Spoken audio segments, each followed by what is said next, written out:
భార్యాభర్తలకి లేటుగా ఒక 6-7 సంవత్సరాల తర్వాత ఒక బాబు పుట్టాడు.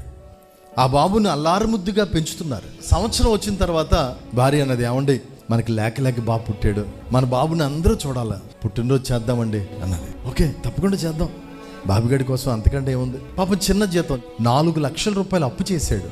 ఫంక్షన్ పెట్టాడు, చాలామంది వచ్చారు, గ్రాండ్గా చేశాడు. చాలా బాగున్నాడు మీ అబ్బాయి, భోజనాలు కూడా చాలా బాగున్నాయి అని వచ్చిన వాళ్ళందరూ గిఫ్ట్లు తెచ్చారు. డబ్బులు ఏమోలే, గిఫ్ట్లతో నిండిపోయింది ఇల్లంతా. 4 లక్షల రూపాయలు అప్పు అయిపోయాడు.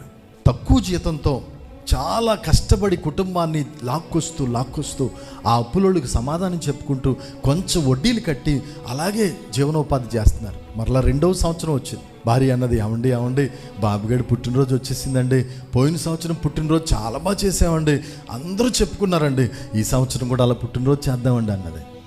ఏమే, పోయిన సంవత్సరం చేసిన